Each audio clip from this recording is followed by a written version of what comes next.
Hari ini kita bakal belajar tentang fundamental of game design ya. Nah, bagaimana caranya proses berpikirnya seorang game designer dan bagaimana game design itu tuh dimulai gitu.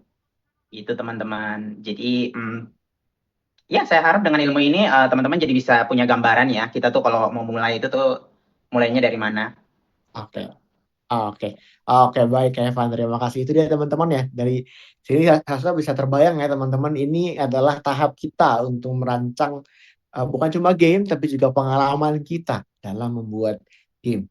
Sesi ini penting banget ya teman-teman. Karena kalau pondasinya kuat, game yang kita buat pasti akan menjadi lebih seru. Oke, seperti biasa, saya juga ingatkan ya kepada teman-teman kalau ada pertanyaan boleh drop di kolom chat Zoom dengan format yang sudah disediakan. Oke, baik tanpa berlama-lama lagi, silahkan kepada Kak Evan Martin, saya persilahkan. Sip. Uh, aku share screen ya. Boleh Kak, silahkan. Eh, Kelihatan? Kelihatan Kak? Oke, kita akan memulai dengan fundamental of game design. Oke, sebelumnya kita perkenalkan dulu ya. Nah, nama saya Evander Zen J. Martin. Aku udah 5 tahun lebih gitu working di industri sebagai game designer dan programmer. Aku mostly bekerja dengan di indie studio ya. Project terakhir itu Stella Gale dan One Last Journey. Sekarang aku kerja di Akhir Pekan Studio. Ini teman-teman tadi aku lihat ada yang main gamenya nih, kayak Bakso Simulator, Warnet Simulator. Nah itu game yang diproduksi sama Akhir Pekan gitu. Jadi sekarang aku kerja di situ sebagai programmer gitu. Tapi mostly basic aku sebenarnya game designer. Tapi karena memang jago programmer aja, jadi ya gitu. Aku juga staff member di Game Dev Jakarta. Jadi aku uh, pengurus Game Dev Jakarta. Jadi kalau teman-teman masuk ke komunitas, nanti ketemu aku sebagai apa ya orang yang bantu-bantu lah ya. Ini sebentar ada gathering. Jadi mungkin sebentar kalau misalnya kalian ikut gathering Game Dev Jakarta, mungkin ketemu aku gitu. Gitu. Sama sekarang kesibukan aku adalah mentoring juga gitu kayak gini gitu. Jadi ada beberapa mentoring yang pernah aku isi gitu. Nah ini game-game aku, um, game aku dengan tim, game aku pribadi, mostly juga dengan klien gitu. Jadi kayak aku dibayar untuk ngerjain game klien gitu. Mereka bayar aku untuk desain gamenya, atau either mereka bayar aku untuk nge-program gitu. Mereka butuh programmer gitu kan. Ya kira-kira itu tentang aku lah ya. Fun fact soal soal aku tuh dari timur, dari Papua. Di sini ada yang dari timur, yang orang timur bisa di komen gitu. Ya aku dari timur, dari Papua ya, dari tempat yang cukup jauh gitu. Ya ceritanya agak panjang kenapa sekarang aku bisa bikin game gitu. Dan ya so far aku menikmati apa yang aku kerjakan sih. Gitu. Ini orang timur yang bikin game. Itu saya. Oke, kita mulai aja ya. Ini pembahasan yang cukup cukup intrik gitu. Kenapa game design? Kenapa game design? Kenapa kita harus ada game designer? Nah, ini dari apa ya? Pemikiran dari zaman zaman kapan tahun. Soalnya kita tuh ketika kita bikin game ya, lalu kita cuma pure pakai insting ya. Kayak kita cuma comot mekanik A, mekanik B gitu, digabung. Itu kita tuh tidak akan pernah tahu gitu kapan itu menciptakan chaos. Kenapa? Karena ketika kita tidak pernah punya skill set untuk game design, boundary-nya itu nggak akan pernah jelas. Akibatnya terjadi kekacauan, dan itulah chaos. Game design itu mencoba menjawab ini dengan harapan menciptakan harmoni. Jadi kita itu ketika game design yang kita coba lakukan adalah menciptakan sebuah harmoni gitu, kesinambungan antara game gitu. Makanya kita butuh game design gitu. Nah, ini pertanyaan yang sering muncul karena waktu itu saya pernah ngobrol dengan teman saya ya. Teman saya itu pernah nanya, "Emang game designer itu ngapain sih? Ngapain kita harus game design?" Gitu. Padahal dia kerja di perusahaan game gitu. Tapi dia bertanya itu. Karena bagi dia cuma butuh programmer sama artis doang gitu. Game designer itu kayak role yang ya untuk apa? Programmer sama artis kan bisa bisa menjadi game designernya gitu. Nggak perlu role khusus. Bagi dia seperti itu. Padahal sebenarnya enggak, skill setnya beda, mindsetnya beda. Dan itu yang pengen saya bahas hari ini. Nah, oke, game designer itu apa? Nah, mungkin tadi Kak Luki udah bahas ya, dia itu tuh tentang buat mekanik, buat overall struktur dan segala macamnya. Nah, tapi kalau ini aku lebih ingin spesifik bahwa game designer itu adalah orang yang nge-craft experience. Ketika kalian ambil stick game, kemudian kalian mainin game, hal pertama yang kalian rasakan itu adalah experience. Dan experience itu di-craft oleh game designer. Nah, hasil craftingnya itu, experience itu diwujudkan dalam bentuk rules. Player jalan, player loncat, player apa namanya bergelantung misalkan gitu kan. Nah, itu diwujudkan dalam bentuk rules. Nah, tanggung jawab dari game designer adalah menentukan arahnya, arah dari experience yang pengen dicapai. Apa sih sebenarnya yang pengen dibikin dari game? Apa sih sebenarnya yang bisa di-achieve gitu dari game design? Nah, seperti itu. Game designer ya. Nah, selanjutnya. Nah, ini kita mulai mulai dari mana nih game design nih? Aku pengen bikin game tapi aku nggak tahu nih mulai dari mana. Nah, yang paling pertama harus kita lakukan adalah framework design. Nah, kita punya namanya, ada banyak banget framework game design ya, teman-teman. Ada MDA, nanti kita bahas MDA. Ada apa single page GDD, ada banyak. Pokoknya kalau teman-teman cari di internet framework game design itu tuh ada banyak banget. Dan itu bergantung kepada spesifikasi teman-teman. Misalkan teman-teman mau level design itu ada frameworknya. Apa namanya? Mau si 3C game design, 3C design itu ada frameworknya. Mau environmental design itu ada frameworknya. Jadi memang frameworknya desain itu sangat banyak. Nah, kebetulan karena sekarang kita bahasnya adalah game design secara general, jadi kita bahasnya secara umum nih. Ini ibarat kata kita tuh kalau dokter, kita dokter umum dulu nih. Kita nggak bahas yang dokter apa spesialis. Kita nggak bahas spesialis level design. Kita nggak bahas spesialis apapun gitu. Kita bahas yang umum dulu. Nah, jadi pertama kita punya framework design. Habis itu kita punya GDD. Apa itu GDD? Itu adalah game design dokumen. Nah, jadi teman-teman bikin satu buah dokumen, sebuah buku, sebuah desain dokumen yang isinya itu tuh aturan-aturan, yang isinya tuh rules, how to play, kemudian data-data tentang gamenya, misalkan kayak jumlah enemy, start dari enemy, gitu, enemy-nya jumlahnya ada berapa, kemudian cara game tersebut apa namanya bekerja gitu kan. Nah, lalu yang terakhir adalah hard skill. Nah, hard skill ini engine related ya. Tadi mungkin Kak Luki udah sempat singgung hard skill kayak misalkan kalau misalnya engine kalian Unity, pakai Unity. Kalau misalnya engine kalian Godot, pakai Godot gitu. Uh, karena mostly game designer itu tuh setelah misalkan program udah kelar, misal art udah kelar, itu mereka tuh yang pasang-pasang, mereka yang pasang, mereka yang tes gitu. Apakah gamenya udah sesuai gitu, pasang tes gitu. Soalnya programmer itu tuh dia fokusnya, mindsetnya itu tuh kan adalah sistem ya. Sistem, gimana cara bikin sistemnya tuh bisa di scale, gimana cara optimisasi dari ini sistemnya gitu kan. Sedangkan desainer kan fokusnya adalah experience. Jadi, oh player mainnya enak ya, player mainnya seru ya gitu. Karena mereka udah punya beda mindset, makanya dibedain gitu. Programmer programming sendiri, designing sendiri gitu. Art juga art sendiri. Art itu kan dia fokusnya kepada nge-convey feeling lewat media gambar ya, media apa namanya gambar gitu, media berwarna gitu. Jadi dia lebih ke arah feeling lewat visual gitu.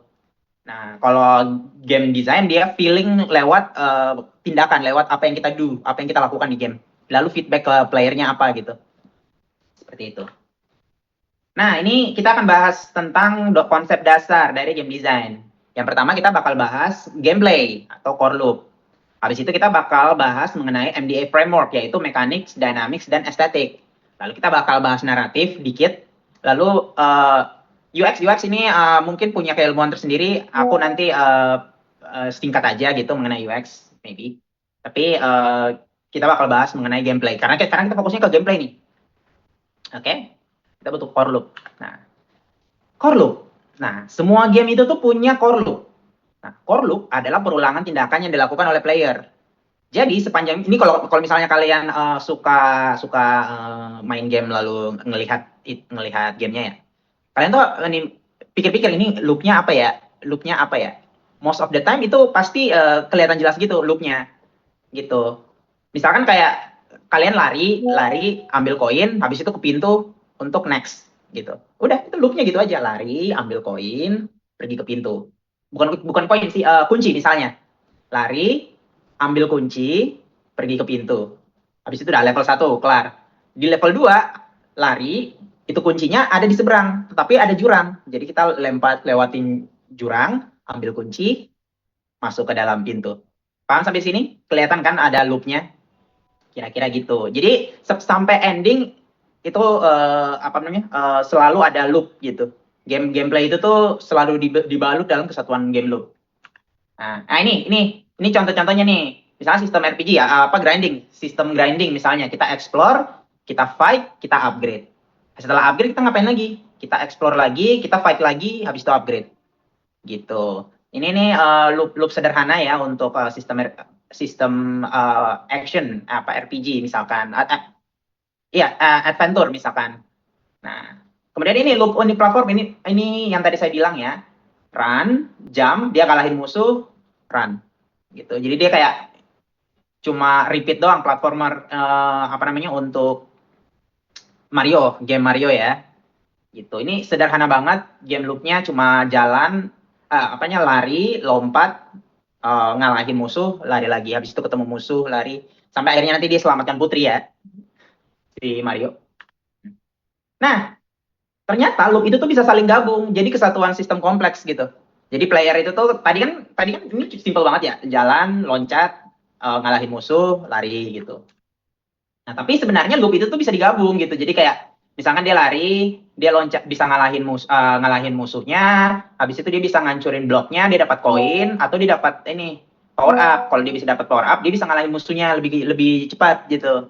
Kemudian ini dia bisa ngalahin musuh yang ini atau dia bisa ngalahin nih traps gitu atau dia bisa ngalahin si siapa Bowser. Kemudian endingnya dia harus nyelamatin si putri gitu. Jadi loopnya dia ngalahin ini semua, nyelamatin putri gitu. Setelah nyelamatin putri, dia reach castle gitu. Atau dia save hostage from this world. Atau dia pergi ke apa namanya ke next world gitu. Jadi loop itu tuh sebenarnya gabungan dari beberapa loop itu tuh bisa digabung gitu menjadi satu kesatuan game loop gitu.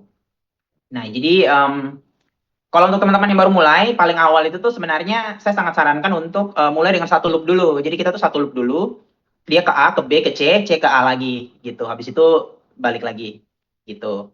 Nanti setelah itu baru perkenalkan loop kedua, baru loop ketiga gitu. Jadi incremental lah ya teman-teman. Jangan langsung langsung banyak gitu. 3 dulu, misalkan 4 dulu. Nah, oke, selanjutnya mechanics. Nah, tadi kan kita tuh sebut, ini aku balik dulu sebentar. Nah, kita sebut ada namanya MDF frameworks, yaitu mekanik, dynamic, sama estetik. Nah, ini aku bahas nih. Apa itu sebenarnya mekanik? Nah, mekanik ini adalah aturan-aturan yang dibuat oleh desainer yang ngedikte bagaimana cara game dimainkan. Jadi ini cara game designer menyampaikan experience lewat rules-rules tadi itu kan. Nah, caranya dengan dia buat mekanik. Misalkan contoh, player bisa jump, player bisa crouch, player bisa attack, player bisa apapun gitu, etc. etc. Kalian tuh bisa bikin apapun gitu. Misalnya kalau di Mario tadi, ini kita ambil contoh Mario ya. Nah, itu Mario itu bisa loncat. Mario bisa loncat. Mario bisa apa namanya? Kalau nyentuh enemy dia dari atas kepala ya. Enemy-nya langsung kalah gitu. Kalau dari samping Mario-nya kalah gitu. Lalu Mario bisa nabrak ini yang tanda tanya ini nanti keluar apa namanya? Power up atau kalau enggak koin gitu. Gitu. Lalu Mario bisa ambil power up-nya gitu. Atau kalau enggak ya kosong, enggak ada apa-apa gitu. Jadi itu list of mekanik gitu. Jadi kayak Mario lari, Mario loncat, Mario kena musuh. Kalau kena musuhnya dia mati. Kalau dia nyentuh atas kepalanya musuhnya mati gitu. Kalau dia nabrak kotak keluar power up. Dia kalau nabrak kotak yang ini hancur gitu. Nah itu mekanik. Jadi dia kayak bagian kecil gitu loh, gitu. Bagian satu kesatuan bit. Kemudian dynamic. Dynamic adalah interaksi antara beberapa mekanik. Jadi setelah ada beberapa mekanik nih digabung, nah itu jadi apa namanya? Feel yang dirasakan oleh player. Misalkan player jadi makin agresif, player jadi lebih mikir, atau player jadi ingin explore gitu. Nah itulah dynamic, gabungan dari mekanik yang bikin player itu tuh melakukan hal tertentu gitu. Gitu. Jadi karena mekaniknya begini, mekanik A begini, mekanik B begini digabung, jadinya player jadi apa? Nah, itu adalah dynamics gitu. Jadi adalah gabungan dari beberapa mekanik yang menciptakan experience gitu ke player gitu. Nah, ini contoh Mobile Legend. Nih, di sini ada yang main Mobile Legend, nanti taruh di chat aja ya. Saya main Mobile Legend, tiap hari saya main Mobile Legend, guys. Push rank gitu. Chat, taruh di chat gitu. Iya, saya pemain MOBA ya, dari Dota, League of Legends, Mobile Legends gitu. Nah, dulu hobi saya tuh memang apa namanya, bikin hero-hero sendiri gitu. Kayak oh aku pengen hero kayak Putge gitu-gitu. Gimana kalau Putge itu tuh ultinya area gitu. Atau hooknya Franco itu bukan satu target tapi mungkin bisa kena 5 target gitu. Kayak ke chain gitu. Nah, nah ini kita bicara dynamic di game ini. Nah ini, aku punya pertanyaan nih. Apakah di Road ini kita bisa lihat ini hero-heronya ya. Ini ada di Road sama Franco nih ya kan. Apakah main Franco dengan main di Road itu sama? Enggak dong. Beda dong. Yang satu tank gitu, yang satu kan fighter assassin, dia bisa main jungle gitu kan. Nah, tapi kan cara mainnya beda ya. Tapi kan mereka di game yang sama. Kenapa mereka bisa mainnya beda? Kenapa? Karena mekaniknya mereka beda. Jadi di Road itu tuh mekaniknya beda. Dia punya skill AoE, dia punya blink, ultinya burst. Sedangkan Franco dia punya disable. Dia punya hook dari jarak jauh, dia punya damage, dia punya disable ultinya kan suppress ya. Nah, karena mekaniknya berbeda, alhasil dinamiknya berbeda. Cara player main jadi beda. Benar kan? Nah, ini yang apa namanya? Menjawab pertanyaan ini nih. Apa yang menyebabkan cara mainnya berbeda? Ya iya karena mekaniknya berbeda, dinamiknya berbeda. Ada perbedaan antara dinamik yang terjadi. Alhasil cara player approach itu tuh jadi berbeda gitu. Makanya nah, dynamic adalah bagaimana player memainkan game setelah dikasih set of rules tadi gitu. Jadi setelah kita kasih set of rules, player itu jadinya mainnya tuh kayak gimana gitu. Nah, itu kan jadi dapat feel-nya ya. Nah, itulah game dynamics gitu. Ya, BTW info mabar kalau ada waktu. Ya. Nah, selanjutnya estetik. Estetik adalah perasaan yang ditimbulkan setelah player memainkan gamenya. Nah, ini adalah tujuan akhir dari game design nih. Estetiknya apa? Gitu. Player merasa senangkah? Player merasa melankoliskah? Player merasa tegang? Player merasa nggak nyaman? Gitu. Nah, jadi estetik itu adalah perasaan yang ditimbulkan gitu. Dia nggak selalu berhubungan dengan musik atau estetik dari visual, nggak selalu. Soalnya kalau bicara estetik itu terasa kayak apa namanya, ngomongin gambar ya, visual gitu, grafik. Padahal sebenarnya enggak. Kalau dalam game design, estetik itu mengacu kepada perasaan gitu, feel yang dicapai dari game design gitu. Apakah player senang, player melankolis, player merasa tegang, player merasa nggak nyaman gitu. Itu adalah estetik. Nah, ini aku punya contoh-contoh. Ini exactly the same. Ini kita bisa lihat. Ini kita punya Prince of Persia, ada wall run gitu. Sedangkan kita punya Spider-Man. Mereka sama-sama punya wall run. Mekaniknya wall run nih, wall run. Mereka bisa lari di samping di apa namanya, di tembok. Benar kan? Tapi feel-nya beda. Di Prince of Persia lari itu hati-hati. Kenapa? Karena kalau jatuh kamu mati. Kamu mati. Iya kan? Estetiknya jadi beda, apa dinamiknya jadi beda. Dinamiknya jadinya adalah player jadi hati-hati ketika loncat. Dia wall run itu tuh harus hati-hati, harus presisi. Karena kalau jatuh pasti player mati gitu. Gitu kan? Beda dengan Spider-Man, padahal mekaniknya sama. Tapi mekanik mati itu nggak ada. Maksudnya kalau lari ya. Kalau lari di ini nggak mati. Dia kalau jatuh ya jatuh ke tanah gitu. Ini Spider-Man 2 BTW. Nah, jadinya feel-nya adalah dia superhero kan. Jadi dia terasa kuat gitu loh. Jadi player itu tuh jadinya bisa bebas traversal kemanapun. Beda dengan Prince of Persia yang tidak bebas kemanapun. Jadi takut gitu. Takut kemanapun karena takut jatuh dan mati gitu. Kalau Spider-Man enggak. Padahal mekaniknya sama. Nah, feel-nya jadi beda kan tuh. Feel-nya. Di sini feel-nya hati-hati nih. Player hati-hati. Gitu kan. Estetiknya jadi hati-hati gitu. Sedangkan di sini estetiknya adalah kita superhero, jadi kita tuh traversal kemanapun, kita keren gitu, ya kan? Maksudnya traversalnya itu jadi keren karena tidak ada apa namanya downside gitu dari traversal Spider-Man berayun-ayun gitu, pindah-pindah gedung gitu. Kan keren ya. Nah, selanjutnya ini game tembak-tembakan. Kita sebut saja game Counter Strike lah ya. Nah, dia tembak-tembakannya tuh seru. Kenapa? Karena bulletnya apa namanya? Next round. Jadi kan bulletnya si Counter Strike next round itu bisa dibeli gitu. Jadi peluru habis, besoknya bisa dibeli. Kita bisa nembak gitu. Jadi ammo itu tuh bisa kita restock gitu kapanpun, gampang gitu. Beda dengan Resident Evil. Ini ada nembak-nembakan juga nih. Tapi kenapa tembak-tembakan yang ini beda dengan tembak-tembakan ini? Apakah karena view-nya? Karena ini over the shoulder gitu. Sedangkan yang ini first person. Ternyata enggak. Di bulletnya. Di Resident Evil, bulletnya itu terbatas. Dan tersebar di area-area tertentu. Jadi nggak setiap saat player itu tuh punya bullet gitu. Karena tidak setiap saat player punya bullet, jadinya jadi ketakutan dong kalau bullet habis, iya kan? Estetiknya jadi beda, akhirnya jadi pure feel tegangnya tuh dapat. Maksudnya apalagi kalau di tengah lagi lawan horde monster gitu, lalu bulletnya habis. Wah, itu kan player jadi kayak mikir dua kali, akhirnya kabur kan? Jadi kayak wah anjir, peluru gua habis, gua harus kabur nih. Iya kan? Nah, makanya feel-nya tuh beda, estetiknya tuh beda gitu. Jadi di sini kebayang kan? Nah, ini mekaniknya sama nih, nembak-nembak. Tapi mereka tuh ngilangin mekanik di sini mekaniknya kita bisa beli bullet di next round gitu. Alhasil nggak ada masalah kalau misalnya bullet habis ya udah sama-sama kabur gitu. Tapi next round kita masih bisa beli gitu bullet. Nah, kalau yang ini bulletnya habis, lu harus kabur gitu cari bullet atau kalau enggak lu nyiapin bullet dari sebelum lawan mereka gitu. Apa? Peluru. Ya, kalau ya begitu. Kebayang kan teman-teman kira-kira. Nah, jadi mekanik itu tuh adalah bagian kecilnya. Dynamic adalah gabungan dari mekanik yang menciptakan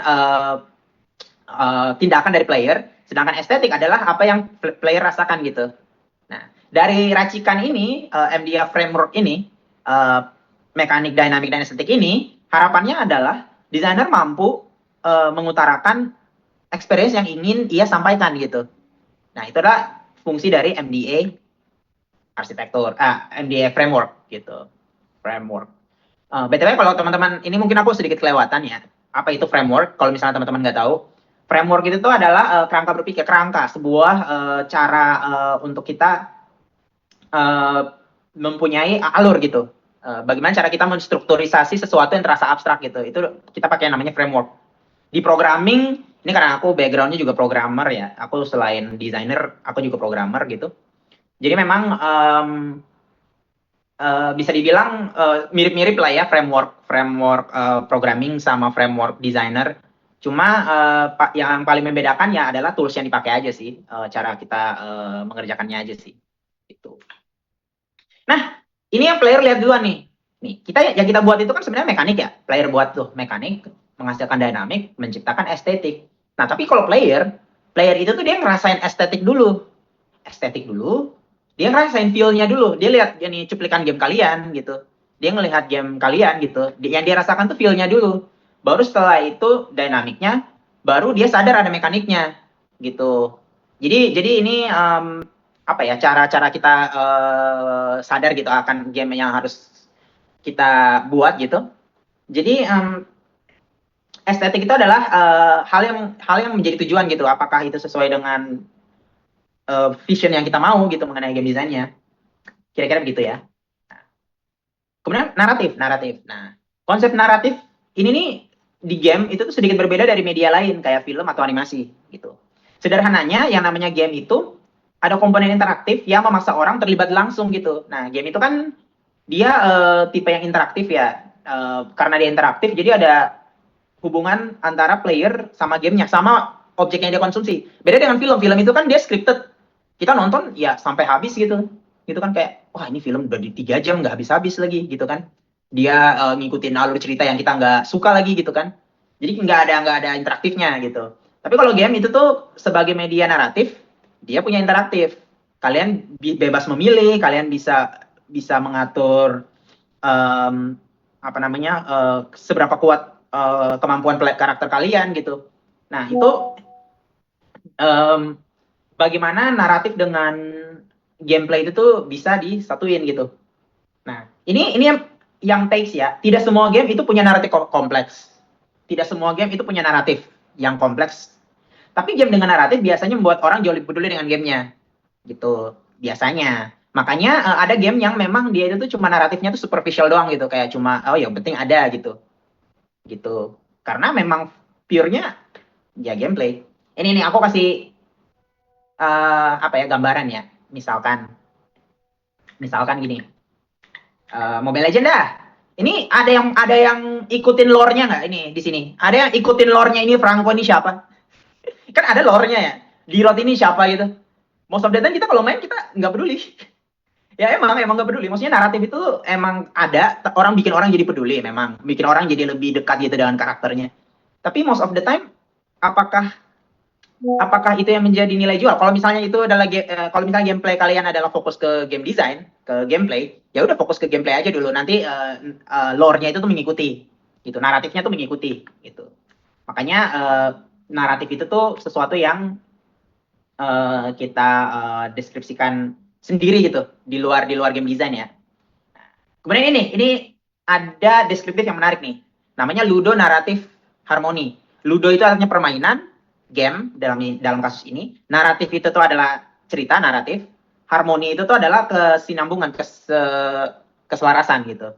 Jadi Ludo Naratif Harmoni adalah bagaimana sebuah naratif dengan gameplay itu tuh menciptakan ada harmoninya gitu. Misalkan kayak tadi Resident Evil.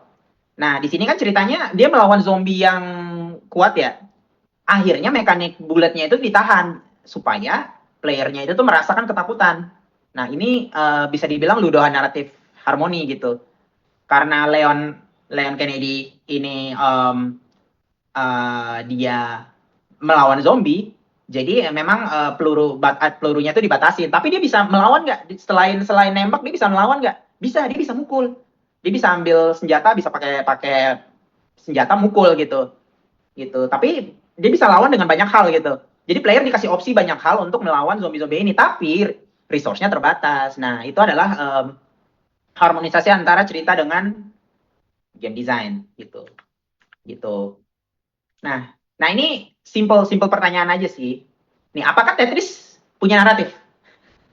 Di sini ada yang tahu ceritanya Tetris? Tetris itu ceritanya tentang apa? Most of the time enggak ya. Tetris mah lu cuma main taro-taro dan menyenangkan gitu. Tapi apakah dia tetap mengikuti MDF framework? Tetap dong. Karena ada estetik karena ada mekanik gitu. Mekaniknya adalah kita ke kiri dan ke kanan, kita bisa ganti bentuknya yang tadinya lurus ke samping gitu, atau dari L kita bisa rotate gitu, kita bisa ke kiri ke kanan, lalu kita bisa taruh bloknya. Lalu kalau bloknya itu tuh membentuk garis penuh gitu horizontal, pecah itu kan, pecah kita dapat skor gitu. Itu kan mekanik. Nah, dynamicnya adalah player tuh jadi ke kiri ke kanan, kemudian dia jadi strategis gitu, kayak ngatur bentuknya gitu. Estetiknya apa? Estetiknya adalah feeling fun-nya. Bayangin kamu udah nyusun blok kayak gini lalu ini jatuh nih. Ini kan pasti empat kotak hancur ya, empat kotak hancur. Nah, feeling senangnya itu dapat gitu. Estetiknya dapat. Nah, jadi walaupun gak ada naratif, estetiknya ada gitu. Jadi kayak kayak tanpa naratif pun dia sebenarnya sudah memenuhi framework tadi, MDA tadi, mekanik, dinamik dan estetik tadi. Gitu. Jadi ini kira-kira ininya ya punya bagaimana Tetris menjawab pertanyaan tadi mengenai MDA gitu. Kemudian apakah catur punya naratif? Nah ini aku mau nanya, apakah catur punya naratif? Punya, punya, tapi minim banget, nggak kerasa. Basically kita tuh sebenarnya main jadi raja gitu kan. Kita tuh sebenarnya punya kerajaan gitu. Ceritanya kita punya ratu, kita punya raja gitu, kita punya kuda gitu. Tapi apakah naratifnya berat gitu? Enggak kan? Enggak kan? Mostly enggak gitu. Akhirnya itu tapi tapi apakah tetap mengikuti MDA? Tetap dong, karena dia punya mekanik. Nih, setiap piece itu tuh punya mekanik sendiri tuh. Dia ada bidak yang cuma bisa 2 langkah, bisa 1 langkah atau 2 langkah gitu kan. Kita punya kuda yang bentuk jalannya L gitu, kita punya ratu yang bisa kemana aja gitu, kita punya peluncur yang bisa bishop yang bisa ke mana-mana gitu, kita punya rook yang cuma bentuk plus doang gitu gerakannya. Kalau bishop tadi bentuknya X ya, itu penyilang, nyerong gitu. Jadi intinya dia terdiri dari mekanik kecil. Dinamiknya adalah karena ini multiplayer, jadinya player itu tuh jadi game mikir gitu. Kalau player ini gerak ini, saya gerak kemana ya? Gitu. Kalau dia gerak ini, saya harus gerak kemana? Gitu. Nah ini itu dinamiknya. Nah estetiknya apa? Estetiknya adalah feeling senang ketika kita bisa mematahkan strategi player lain gitu. Nah itu estetiknya gitu. Jadi kayak, oh aku bikin rencana ini supaya 5 langkah ke depan aku menang. Nah itu estetik dari game catur. Tapi apakah itu punya naratif? Punya. Tapi naratifnya tuh minim banget. Kayak bahkan mungkin beberapa dari kita ya, kita kalau main itu tuh beneran nggak kerasa gitu kalau itu ada naratif, walaupun itu kecil ya. Selanjutnya, apakah Last of Us punya naratif? Oh ini naratifnya bagus banget ya. Ini game naratif, beneran game naratif, literally game jalan interact naratif, tapi mostly naratif gitu. Jadi memang apakah Last of Us punya naratif? Oh dia sangat punya, selain gameplay dan mekanik, dia sangat punya naratif gitu. Jadi beneran game yang punya naratif gitu. Tapi ini biasanya ya, game yang punya naratif itu tuh mekaniknya tuh jauh lebih simpel gitu, ketimbang kita tuh incar gameplay yang terlalu kompleks. Kenapa? Karena kalau misalkan kalian udah game mekanik yang kompleks, lalu naratif yang beneran luas banget, itu biasanya development time-nya tuh lama banget. Biasanya lama. Kecuali kalau kalian triple A ya, kalian punya banyak duit gitu. Kalau kalian nggak punya banyak duit, mostly hindari game naratif yang terlalu banyak mekanik gitu. Soalnya most of the time itu nggak akan kelar. Gamenya nggak akan jadi. Gitu. Apakah Mario punya naratif? Game Mario itu punya naratif? Punya, sangat punya. Tapi dia bukan naratif yang masuk akal. Beda dengan Last of Us yang naratifnya itu tuh beneran dibikin untuk world building gitu. Mario itu tuh kalau kita cari secara esensi ya, itu naratifnya tuh beneran absurd aja. Maksudnya di tahun 80-an ada orang yang kepikiran, oh ini ada tukang ledeng nyelamatin putri. Orang di mana-mana tuh yang nyelamatin putri itu pangeran. Kenapa tukang ledeng nyelamatin putri? Lawannya dinosaurus kura-kura gitu. Dinosaurus campur kura-kura gitu. Itu naratif yang aneh gitu, kayak absurd gitu. Tapi works aja gitu karena memang selain naratifnya absurd, tapi gameplaynya memang sudah seru gitu, udah asik gitu. Dinamiknya udah seru, estetiknya juga dapat gitu. Makanya Mario itu tuh berhasil gitu teman-teman. Oke, kita next ke pembahasan yang cukup menarik juga, how to concept. Nah ini bisa berbeda-beda tergantung dev ya. Kalian tuh kalau masuk ke dev mana, itu kita konsep gamenya bisa beda-beda gitu. Tetapi ada common practice. Nah ini pemula tuh bisa ikut nih common practice. Nah yang paling pertama itu tuh selalu dengan core idea. Idenya tuh apa sih? Kita tuh mau bikin game tentang apa gitu. Ada hal yang ingin kita sampaikan. Ada feeling yang ingin kita sampaikan. Ada cerita yang ingin kita selesaikan. Misalkan cerita yang ingin kalian bawa adalah tentang penggundulan hutan karena mau dibangun pabrik misalkan. Lalu kalian mau bikin game tentang itu gitu. Jadi core idenya adalah tentang kita jadi player, kita tuh bangun pabrik, tapi kalau kita bangun pabrik bakal datang bencana gitu. Kalau misalkan kita tidak mengkontrol, ngebalance antara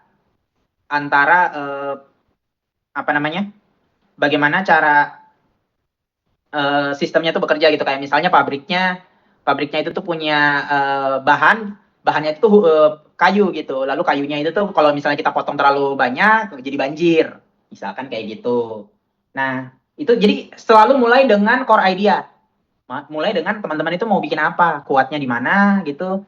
Oh, saya bisa bikin yang seperti ini gitu. Nah, jadi mulai dengan core idea. Nah, lalu baru kita masuk ke MDA framework, mekaniknya apa, dynamicnya kira-kira yang mau kayak gimana, estetiknya mau kayak gimana, feel-nya kita mau capai apa gitu. Setelah itu kita bikin core loop-nya. Player bakal ambil item, kemudian dia menuju ke ke pembangunan, misalnya kalau tadi contohnya ke industrial tadi, contoh game yang tadi saya buat. Jadi kita mungkin ambil bahan kemudian olah menjadikan hasilnya kita jual, kita dapat koin lagi untuk kita upgrade gedungnya. Itu gedungnya jadi makin menghasilkan item gitu. Nah, kayak gitu. Habis itu kita prototyping. Setelah kita prototyping, baru kita testing, lalu kita iterasi. Nah, ini tiga bagian ini paling sering dilupakan. Kita tuh kayak fokus ke core loop, bikin ide dan segala macam. Tapi kita tuh nggak pernah bikin prototyping, testing, iterasi. Ini kalau pemula tuh nggak pernah bikin ini nih. Prototyping, testing, iterasi. Bahkan beberapa studio pun ini yang udah senior ya. Ada beberapa yang nggak prototyping dan itu bikin development mereka tuh kacau gitu. Ada beberapa yang saya tahu gitu. Itu parah banget gitu. Jadi kayak prototyping enggak, testing enggak, iterasi enggak gitu. Jadi kayak ini nih sesuatu yang harus kalian sering lakukan kalau misalnya kalian mau menekuni game dev ya sebagai karir gitu. Harus sering melakukan ini prototyping, testing, iterasi gitu. Jadi kalian terus kalian bikin prototype, kalian testing, setelah itu kalian tes keseluruhan gamenya. Kalau misalnya ada yang error, kalau misalnya ada yang feel yang nggak enak gitu, kalian iterasi gitu, kalian ubah, kalian tweak, lalu kalian coba lagi iterasi gitu, kayak coba testing, iterasi, gitu. Loop gitu. Nah ini kita contoh aja ya. Ini ambil dari karyanya Getting Over It dari Bennett Foddy ya. Nah ini kita punya core game idea, dia adalah game frustasi tentang mendaki. Ini kalau teman-teman nggak tahu, ini game sempat viral banget di YouTube. Banyak orang yang main, semua streamer mainin, VTuber, YouTuber mainin. Jadi gameplaynya tuh simple banget, kalian cuma muter-muterin martil gitu, lalu bikin ini karakter naik sampai ke puncak. Masalahnya dia rage game, jadi kayak susah banget gitu loh ngangkatnya sampai ke atas, itu pasti jatuh gitu. Ada momen dimana kita bisa jatuh sampai ke bawah banget gitu waktu kita udah naik. Nah, estetiknya adalah frustasi dan absurd gitu. Mekaniknya adalah kontrolnya awkward, fisiknya aneh.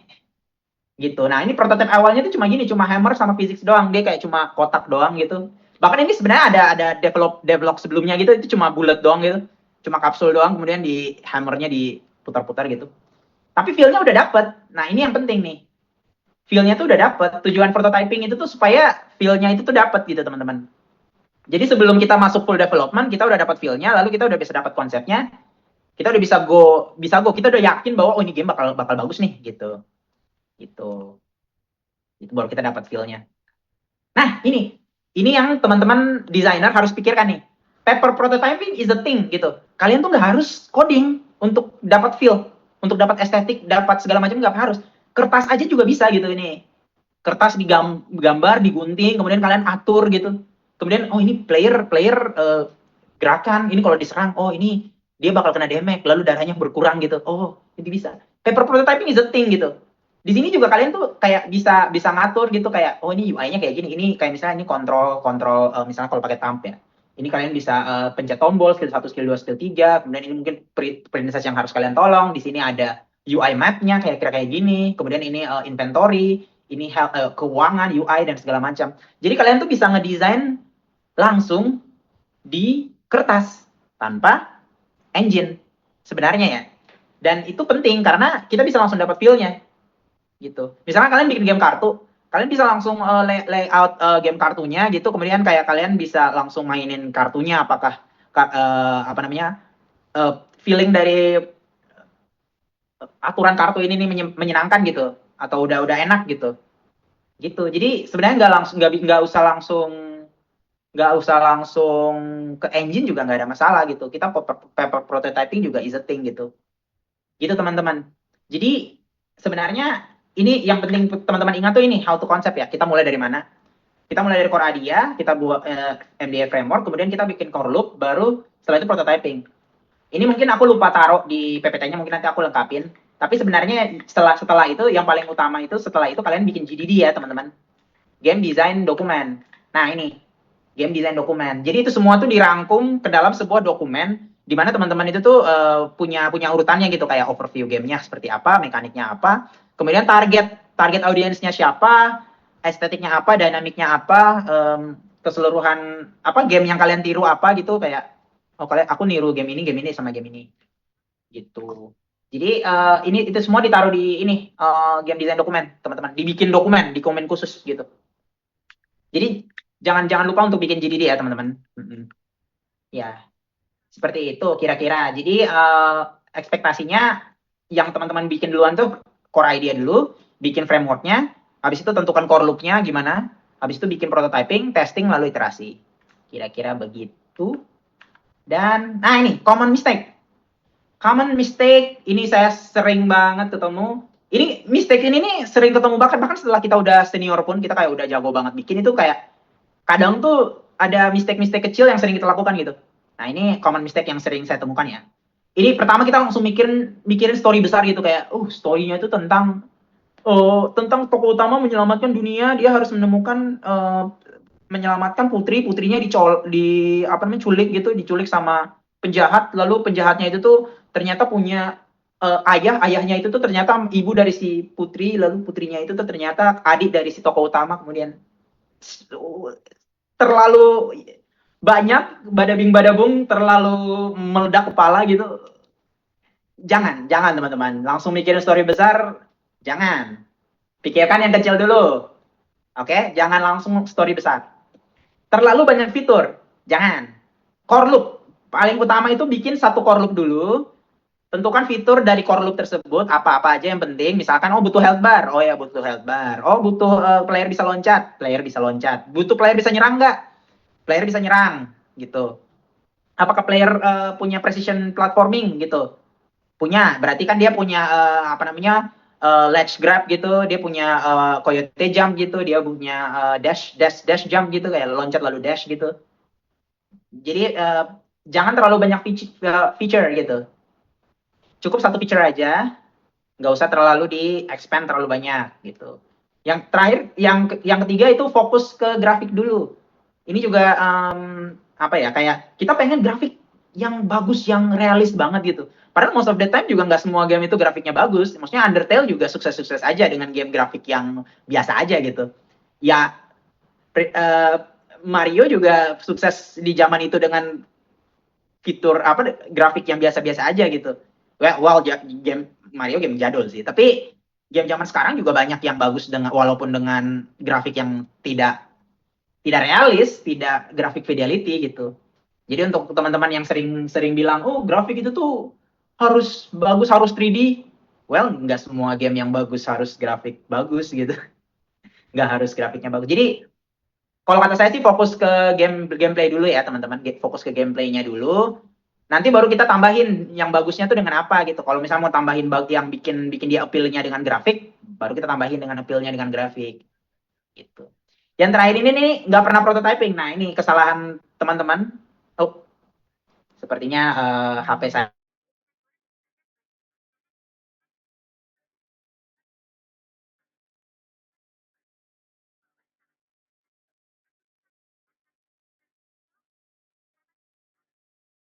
Tes tes tes. Halo, halo. Kedengaran nggak? Maaf ya, HP saya mati tiba-tiba untuk kamera. Wait, cas dulu. Terlalu asik. Maaf ya. Iya. Jadi teman-teman nggak pernah prototyping itu tuh penyakit ya teman-teman. Jangan sampai kelupaan untuk prototyping. Teman-teman harus prototyping sama ya itu sekian kira-kira gitu. Good luck ya sih kalau kata saya teman-teman membuat game pertama gitu. Bagaimana teman-teman ngedesain itu. Jangan lupa bikin GDD ya teman-teman. GDD itu penting. Bikin dokumennya. Ini nih game design dokumen ini. Mungkin nanti aku kasih share ke teman-teman GDD format GDD yang aku sering pakai gitu. Teman-teman bisa pakai gitu. Kira-kira. Ya, thank you. Ada pertanyaan kira-kira? Kira-kira? Halo. Oke, baik. Terima kasih Kak Evan atas materinya sangat luar biasa pada hari ini. Sangat berbobot ya teman-teman ya. Oke, kita tadi butuh framework ya, MDA. Ini juga aku baru dengar nih, framework MDA, kemudian GDD, hard skill, dan lain sebagainya ya. Oke, terima kasih banyak Kak Evan atas paparannya yang sangat luar biasa pada hari ini. langsung saja kita masuk ke sesi Q&A yang sudah banyak sekali yang mau nih ya. Waduh, Sepertinya waduh. pada semangat sepertinya Kak pada siang hari ini ya. Oke, sesuai dengan urutanku aja ya teman-teman. Yang pertama paling kiri itu ada ini enggak namanya siapa nih ya? Silahkan masukkan nama ini kayak namanya. Boleh? Siapa? On mic, kemudian perkenalan. Ini siapa namanya? Silahkan masukkan nama nih di aku ya, nama-namanya. Bisa on mic? Oke, Kak Zafran boleh tolong dibantu mic-nya apakah dia bisa on mic? Ini HP saya mati ya, mohon maaf ya, jadi nggak bisa Ya, kamera. ya I'm apa-apa. sorry. Halo Kak, Halo, perkenalkan halo. saya Iqbal dari SMK 12 Surabaya. Izin Halo. bertanya ke Evan mengenai hal teknis soal core loop. Di game kami, player bakal repetitif ngelakuin rapid wall shifting pakai arsitektur single scene di Unity 6. Nah, karena kami handle transisi material dari terrain pakai runtime object casing, state switching-nya kan pasti masif banget nih. Nah, buat ngehindari GC spike dan rusaknya SRP batcher, menurut kakak mending kita bengkakin memori pakai double objecting pooling dari awal atau geser beban kalkulasi visualnya ke compute shader biar frame pacing-nya tetap mulus pas di build. Kalau Itu dari saya. Oke, ini teknikal banget ya. Soalnya Iya, Kak. teknikal, soalnya apa ya? Kebetulan saya juga orang teknikal ya. Nyentuh engine dan nyentuh programmer ya. Basically kalau yang saya sering pakai itu tuh sebenarnya lebih baik pakai shader ya. Soalnya shader itu kan dia ngasih beban ke GPU ya, ketimbang kasih ke CPU gitu. Dan biasanya shader itu tuh kita pakai sekali kemudian bisa dipakai berkali-kali gitu. Tadi apa problemmu kayak gimana? Coba secara spesifik. Jadi kalau semisal kita doublein material, dia itu bisa ada kayak GC spike-nya dan SRP batcher-nya itu bisa rusak gitu. Karena materialnya banyak untuk satu Bener. objek. Ya, makanya ya kalau kata saya sih pakai shader ya. Jadi ini shader yang bisa menyesuaikan perubahan material berdasarkan apa objek yang kita mau gitu. Bisa aja kan kita base teksturnya yang diganti-ganti gitu sebenarnya untuk satu material gitu. Sebenarnya ini kalau secara teknikal ya. Nah, tapi kalau secara apa ya, secara desain sebenarnya secara desain ya, ini kita sebenarnya tuh bisa banyak diakalin gitu. Teknikal, gini, teman-teman ini kalau misalnya ada kesulitan teknikal, itu nggak harus selesaikan secara teknikal loh. Nggak harus. Kalian bisa ubah desainnya, actually. Bisa ubah desainnya, sebenarnya. Misalkan ini, tadi kan masalahnya kan batchingnya ya. Iya, Misalkan benar. kayak apa namanya batching ininya ya. Pertanyaannya adalah emang butuh gitu. Maksudnya emang butuh mekanik tersebut atau kalau misalkan emang butuh feel itu gitu. Maksudnya jangan sampai teman-teman sebenarnya udah apa ya? Udah apa namanya? Udah overcommit kepada sistem yang padahal belum tentu bikin gamenya seru. Paham maksudnya? Ya, jadi sebenarnya tuh bisa diakalin kalau misalkan teman-teman itu tuh punya problem teknikal gitu. Nih, aku tuh punya cerita ya. Ini aku punya cerita. Dulu tuh aku pernah bikin game tentang karakter utama, dia itu tuh pakai procedural animation, dia pakai rambutnya tuh procedural animation. Ini ceritanya dia main jadi Rapunzel. Kita main jadi Rapunzel, kita pukul pakai rambut. Jadi semua musuh di situ kita pukul pakai rambut. Rambutnya itu tuh procedural animation. Masalahnya teknikal untuk procedural animation itu kan butuh matematika yang kompleks ya. Nah, untuk mencapai pukulan itu susah. Teknikalnya apa? Ini saya ubah teknikalnya. Instead of pakai procedural animation, kita pakai animation frame by frame. Jadi gambar rambutnya itu tuh diubah jadi tidak prosedural lagi, tapi jadi frame by frame. Paham maksud saya? Jadi teknikal, jadi nggak harus kita tuh kalau ada ini ya, ada bentrok teknik, ada apa namanya bottleneck teknikal, kita tuh harus apa? Wah, saya bingung nih teknikalnya kayak gimana. Oh, ini kok nggak jadi ya? Caranya adalah cari cara terbaik untuk apa ya, bisa mengatasi problem teknikal tersebut. Nah, itu fungsinya game designer. Begitu ada masalah, kita problem solvingnya apa? Oh, nih secara desain kita bisa ubah nih. Secara teknikal berarti ini bisa diubah gitu. Oh, ini kayaknya bisa dipotong deh. Gitu. Tanpa mengubah apa yang pengen kita capai gitu. Bisa saja sebenarnya itu problemnya, oh gimana kalau misalnya kita nggak pakai material gitu. Misalnya kita pakai gambar art aja gitu, tergantung art style misalnya. Kita bikin apa namanya konsep art, kemudian kita ganti art style-nya gitu. Dari yang tadinya mungkin apa namanya 3D realis misalkan dia jadi stylized gitu. Itu kan jauh lebih sedikit material gitu. atau gimana gitu. Jadi sebenarnya bisa aja kembali ke rootnya, nggak perlu sampai solve technical yang terlalu banyak gitu teman-teman. Gitu. Oke. Terima kasih Kak Evan. Iya, semangat ya. Aku Iya, tunggu Pak. gamenya nih. Oke. Aku tunggu gamenya nih. Iya, antusias saya nih dengan main game teman-teman nih, antusias. Mau lihat. Kayaknya Thank you, Iqbal udah Kak. punya game sendiri ya kayaknya Iqbal. Nah, Siap. benar. Triple A Kebetulan katanya udah kan? mulai buat sih, Kak. Oh gitu, ya. Iya. Ya nyaingin GTA katanya ya. GTA aja belum jadi, Kak. Oh iya bener ya. Gitu ya, namanya nggak muncul-muncul ya. Iya. Lanjut. Oke, baik. Terima kasih Iqbal atas pertanyaannya. Selanjutnya ada dari Nekat Ajalah. Nah, ini siapa nih ya namanya? Iya, boleh on mic aja. Kak Zafran, boleh tolong dibantu?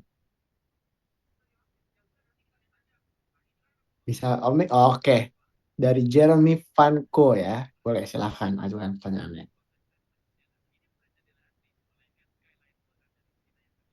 Halo. Suaranya nggak Belum kedengaran. ada suaranya ya. Belum ada suaranya. sepertinya. Iya. Halo. Nggak Bentar ada. ya, aku cas HP aku dulu bentar. Dikit. Oke, siap. Wait. Apakah mungkin karena pakai headset? Pakai headset nggak? Ini bisa dilepas headsetnya ya. Oh, iya, di kita nggak ada suaranya soalnya. Halo, tes. Masuk Kak, masuk. Kamu ini pakai browser nggak? Kalau misalnya kamu pakai browser, biasanya mikrofon laptop nggak masuk ke browser itu kadang-kadang ya, kadang-kadang. Gitu. Kalau kamu pakai browser ya, walaupun ini aku pakai browser ya, tapi kadang-kadang memang nggak masuk. Aneh banget. Coba. Jeremy mungkin boleh di hold dulu. Setelah ini kita akan balik ke Jeremy lagi. Kalau udah bisa on mic ya. Mungkin selanjutnya kita alih pertanyaan dulu kepada ini tadi Handika ya kalau nggak salah ya. Boleh Handika. Iya. Handika Wiraputra. Ya, betul. Silakan. Bisa on mic? MC operator bisa dibantu. Oke, siap. Sebelumnya perkenalkan dulu, nama saya Handika Pratama. Sebelumnya PPT-nya presentasi dari Kak ini bagus banget, Kak Eva-nya. Itu lumayan jelas, walaupun PPT-nya singkat, itu tim-tim saya juga lumayan senang ngedengarnya. Ini ada beberapa pertanyaan dari kita dan juga tim kita sebenarnya. Itu pertama dari naratifnya dulu.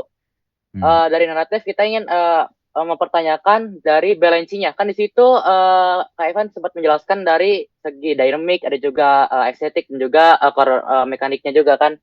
Itu saya ingin menanyakan kalau agar seimbang, kan di beberapa game yang tadi disebutkan atau dicontohkan itu ada yang naratifnya lebih condong tapi mekaniknya minim, ada juga yang mekaniknya lebih condong tapi justru naratifnya yang minim atau bahkan ada yang tidak ada.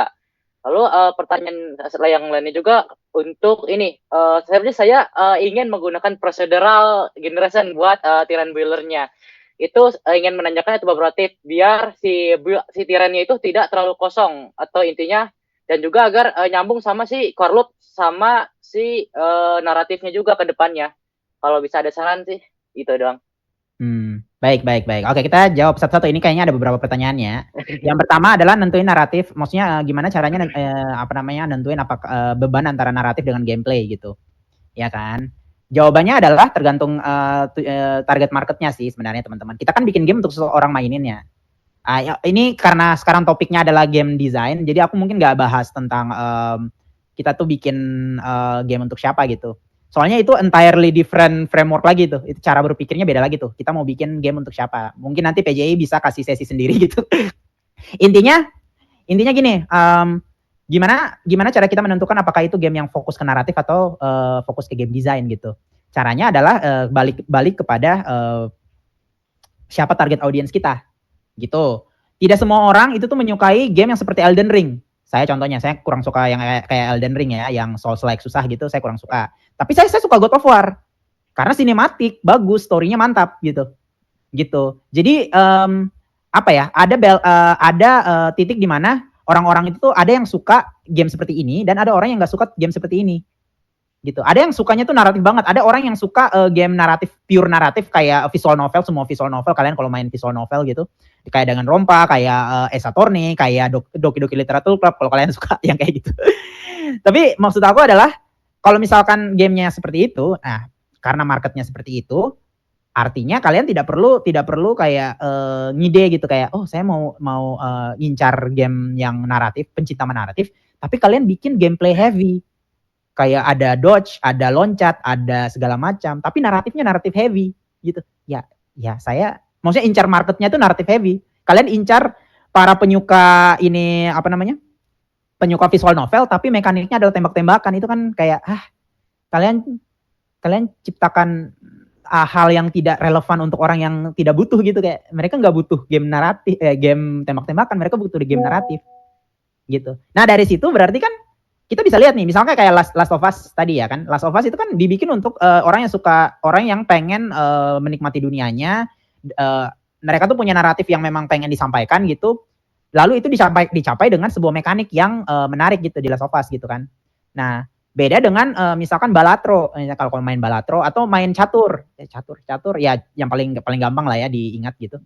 Maksudnya beda dengan game yang non story, yang story-nya tuh Mario dah itu kan tadi saya bilang story-nya nggak masuk akal tuh.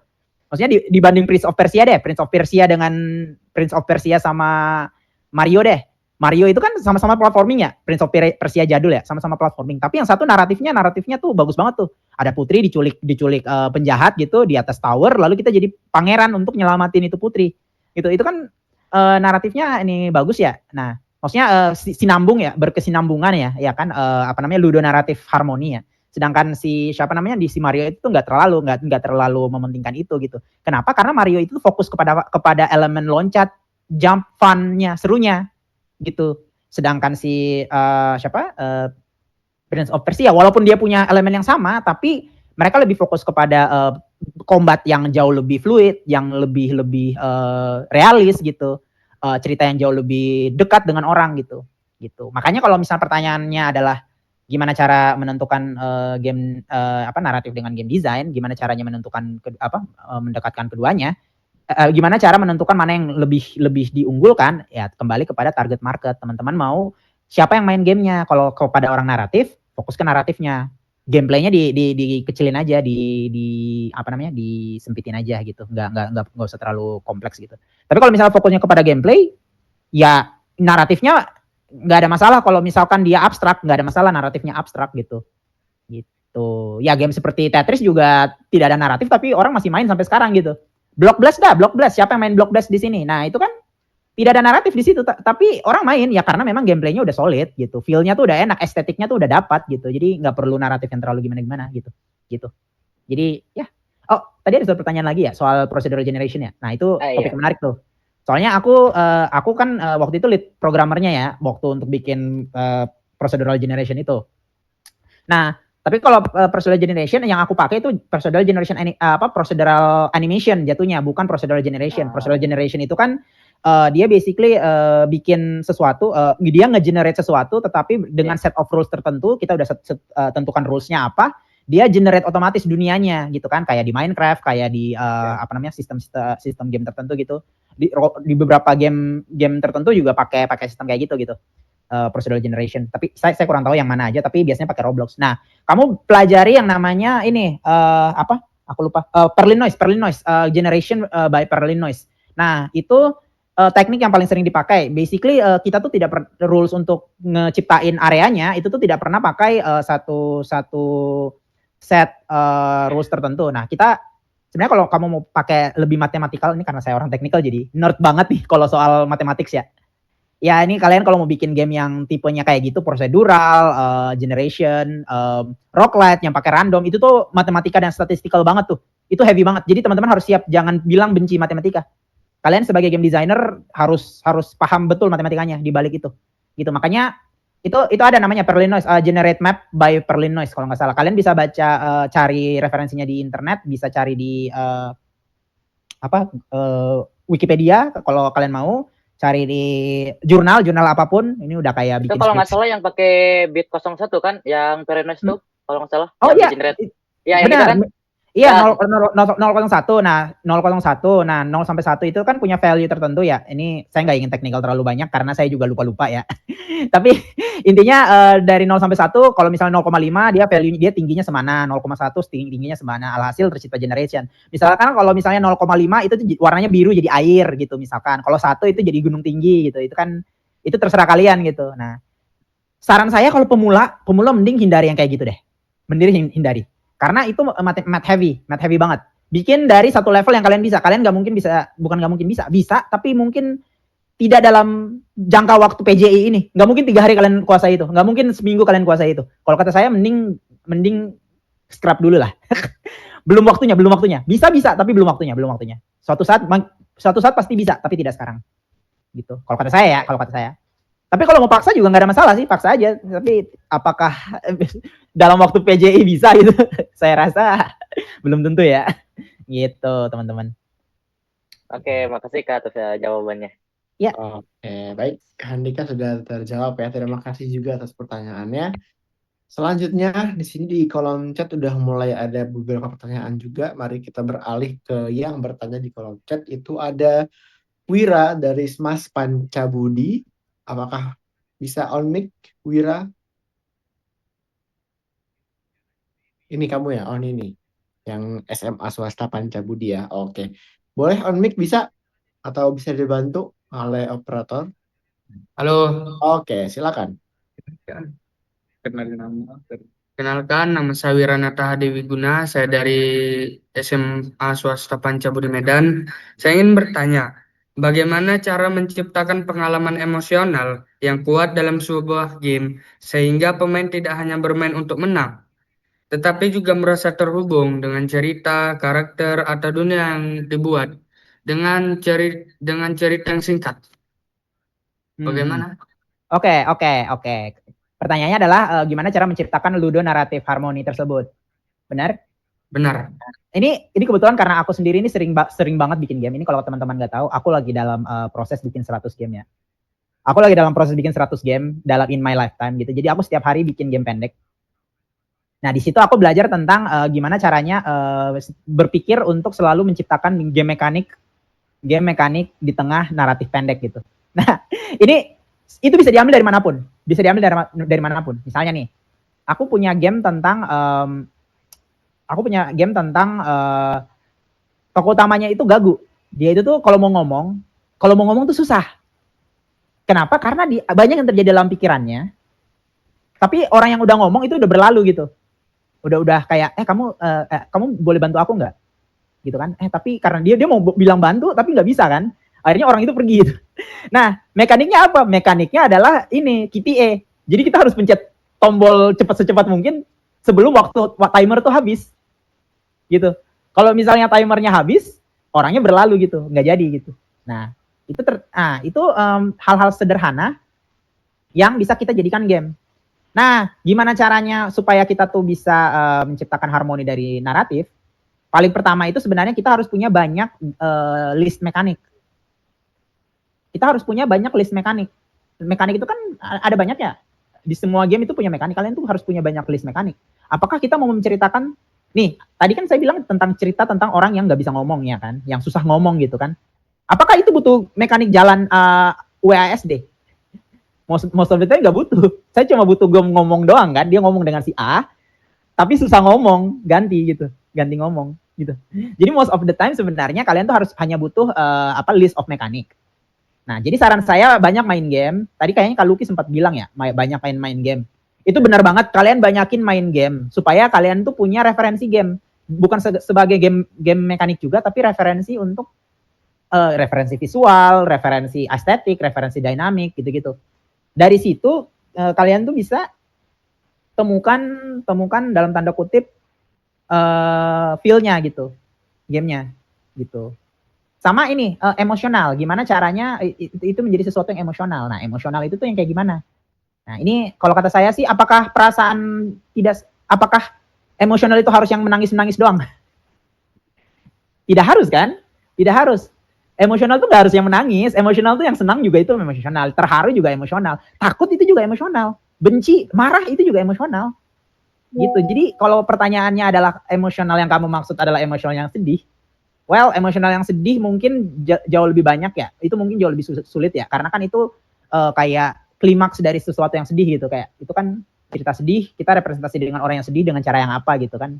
Ya itu bisa aja dengan mungkin kita kasih barnya ada bar di atas kepalanya, itu tingkat kesedihannya, kita harus bikin dia makan es krim misalnya supaya dia selalu senang gitu. Dia jadi sedih gitu kalau enggak gitu. Itu bisa dengan banyak hal gitu. Tapi kalau misalnya kamu mau player, kamu merasakan sesuatu ke gamemu, berarti tentukan dulu emosional yang seperti apa yang pengen kamu mau. Setelah itu kamu cari mekanik yang bisa mendukung emosional itu. Mekanik apa yang mendukung emosional itu? Gimana cara mekaniknya adalah kamu mainin banyak game supaya kamu tahu mekanik apa, lalu kamu list mekanik. Oh, mekanik ini kayaknya cocok dengan emosional ini, kayaknya emosi ini cocok. Ini fun fact. Aku punya game ini, sorry banget. Jadi gamenya itu tuh tentang ada cowok, dia sering ditanya kapan nikah, lalu karena dia tidak, iya dia ditanya mamanya kan, kamu kapan nikah, lalu karena dia nggak kesel, akhirnya dia bawa pulang jerapah. Dia kenalin ke jerapah kalau ini ini istri saya mau nikah sama jerapah. Jadi itu game tentang dia jelasin ke mamanya kalau dia mau nikah dengan jerapah. Tapi mamanya nggak nolak gitu. Jadi sepanjang tahu mekaniknya apa? Mekaniknya adalah turn based battle. Jadi dia turn based gitu. Emaknya kasih pernyataan, lalu dia counter pernyataannya, kasih pernyataan, dia kasih counter pernyataan. Lalu diselangi mini game. Jadi dia kayak Undertale tapi turn based gitu. Undertale turn based tapi tentang dia yakinin emaknya kalau dia mau nikah dengan jerapah. Nah, itu dari naratif aja itu udah intrik kan, udah kayak oh gitu ya. Oh, iya oke gitu.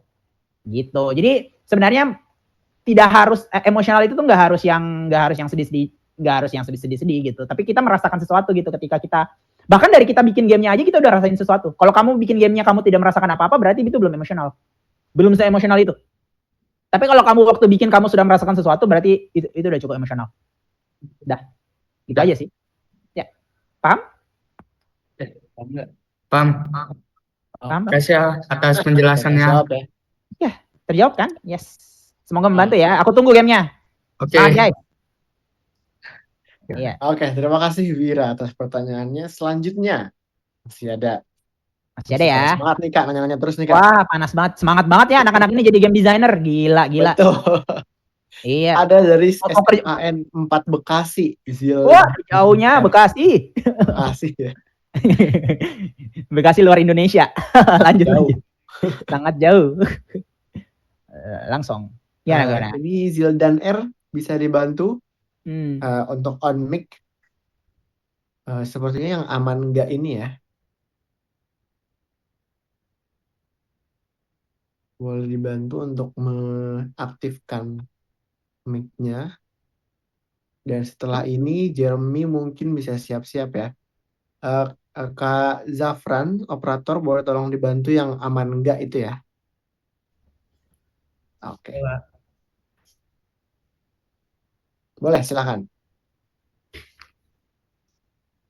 Jadi saya mau nanya bagaimana cara kita mendesain sebuah game loop yang terasa progresif secara intrinsik, di mana kepuasan pemain itu dirancang untuk tidak datang dari kondisi menang atau kalah atau tamat gitu, tapi dari evolusi interaksi di dalam loopnya itu sendiri atau gameplaynya itu sendiri. Oke, paham. Terima kasih atas pertanyaannya ya. Ini sebenarnya nge-tackle ilmu yang namanya level design ya, progresi gitu.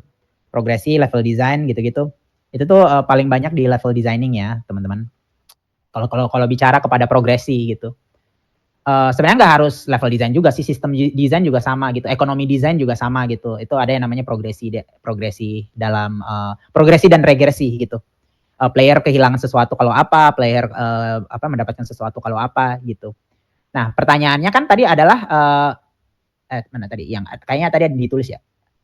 Di mana sih? Ini. Bagaimana cara kita mendesain sebuah game loop yang terasa progresif secara intrinsik, di mana kepuasan pemain dirancang untuk tidak datang dari kondisi menang dan kalah atau tamat, tetapi dari evolusi interaksi di dalam loop. Simply bikin interaksi kecil, simply bikin side quest, bikin hal-hal kecil yang bisa mereka tuh indulge dalam gamenya sebenarnya ya. Sebenarnya kalau aku bilang itu detailing juga itu masih bisa gitu.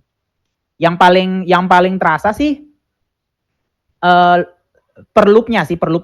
Kamu nggak mau player itu tuh langsung dikasih kuat. basically ya sebenarnya ya. Tujuan dari utama kita tuh nggak pengen player itu tuh dari tahap awal itu tuh udah kuat banget gitu.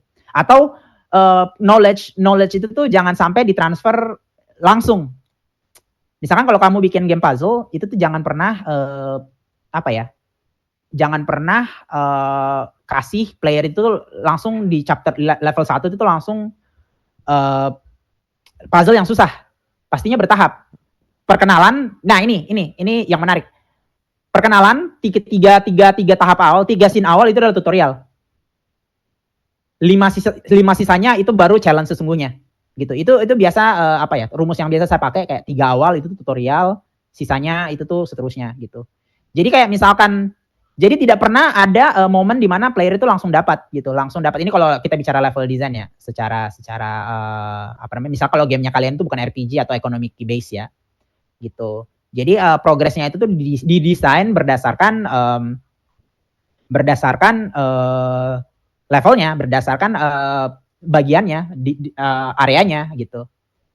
Nah, tapi kalau misalnya kalian mau bikin roguelite atau kayak sistem yang kayak gitu, gimana caranya bikin player itu merasa kuat? Kalian batasi. Nah, ini ada mindset design yang perlu kalian ambil ya, yang saya rasa perlu diaplikasikan. Yang pertama adalah ketika kalian nambah sesuatu, maka kalian harus kasih negatifnya. Kasih negatifnya. Misalkan kayak, oh ini dia plus 2 stat, tapi dia negatif 2 intelligence. Gitu. Jadi selalu ada things to balance out. Alhasil apa? Alhasil player punya pemikiran untuk, oh ini kalau nambah ini jadi kurang ini gitu. Kalau nambah ini slotnya jadi berkurang misalkan. Atau nambah ini. Alhasil walaupun progresinya makin ke sana makin tinggi, player itu bisa nge-balance out apa yang dia punya gitu. Kemudian kalau misalkan kalau misalnya pertanyaan besarnya adalah gimana cara mendapatkan sense of progression, ya jawaban simpelnya yang kayak tadi. Pertama, tidak langsung kasih mereka beban di awal. Kedua, jadi selalu start small gitu. Kedua, baru bertahap intinya. Selalu bertahap untuk membangun ekspektasi mereka gitu secara bertahap gitu. Begitu juga dengan ekonomi ya. Ekonomi kalian tidak mungkin ngasih kartu yang dewa banget itu harganya murah gitu. Pasti kasih dia mahal gitu. Nggak mungkin gitu. Gitu teman-teman. Paham? Terjawab Zildan terjawab. Oke, terjawab ya. Oke, siap. Terima kasih Zildan pertanyaannya. Oke, kita lanjut ke tadi ada dari Jeremy. Apakah sudah bisa menyalakan mic-nya dan bersuara? Ada suaranya. Nih, mungkin kalau ada pertanyaan-pertanyaan yang mungkin nggak sempat ini, aku jawab satu-satu aja dah. Nih, menarik soal pertanyaannya. Boleh. Boleh juga ya tadi Jeremy kalau mau ditulis di kolom chat nih kayak yang lain boleh juga. Ya. Bagaimana cara kakak ngatur ekonomi dalam game?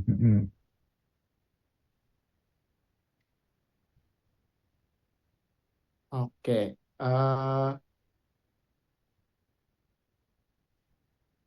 Oke, mungkin kita lanjut dulu ya Kak ya ke Mother Spray dari Fadli. Oke, boleh ya Kak ya? Oke, kita lanjut dulu ke Fadli. Silahkan Fadli.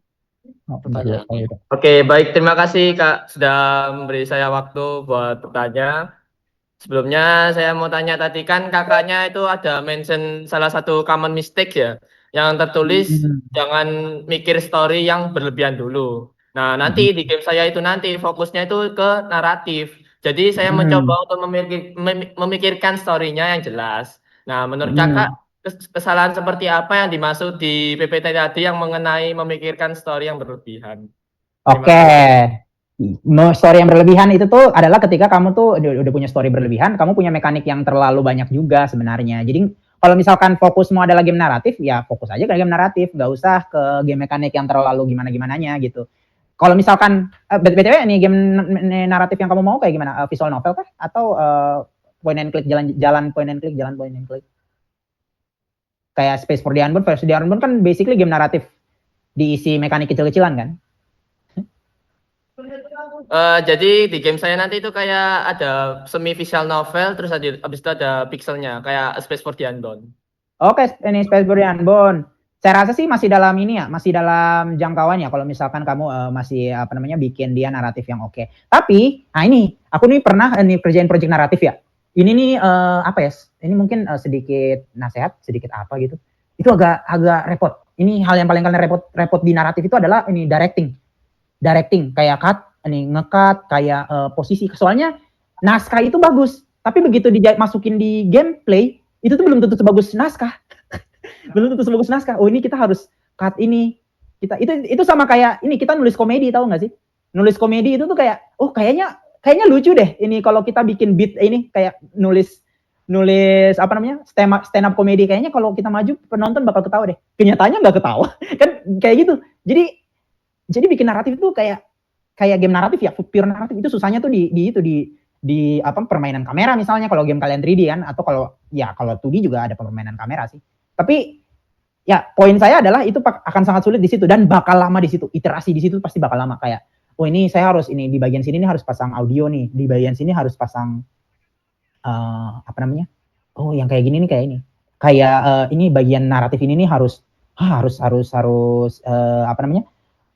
Kameranya nih kayaknya harus digeser sini lebih baik deh. Ini di sini nih kayaknya player rasanya kayaknya feel-nya off deh gitu. Dan itu asetnya tuh jauh lebih banyak daripada sekedar bikin game mekanik gitu. Ini sebelum aku ini lebih lanjut ini aku tanya dulu deh. Kamu tahu nggak Space for the Unknown itu develop berapa lama?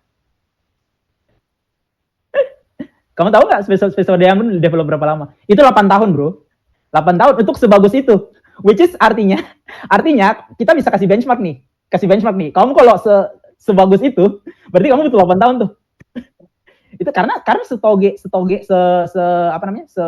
Mojiken aja itu butuh segitu untuk ngebagusin. Ya walaupun mungkin developmentnya lebih kurang dari itu ya, mungkin 4 tahunan gitu. 4 tahun lainnya tuh mungkin concepting dan segala macam ya. Cuma itu kita bisa dapat gambaran bahwa kalau kamu mau bikin yang sebagus itu, naratif mau sebagus itu, dan kalian indie, kalian anak SMK, kalian anak baru, yang sebagus itu kemungkinan nggak akan secepat itu. Nah, tapi bukan bagus, nggak akan secepat itu. Bagus mungkin bisa, tapi nggak akan secepat itu. Tapi ada bagusnya nih. Gimana kalau kita tuh nge-twist ceritanya? Jadi ceritanya itu bukan sesuatu yang, kan kalau Space for the Unknown itu tuh saya nilai ya, ini pendapat pribadi banget, bias. Aku nilai bahwa cerita seperti Space for the Unbound itu tuh naratif yang butuh waktu lama untuk orang tuh hook.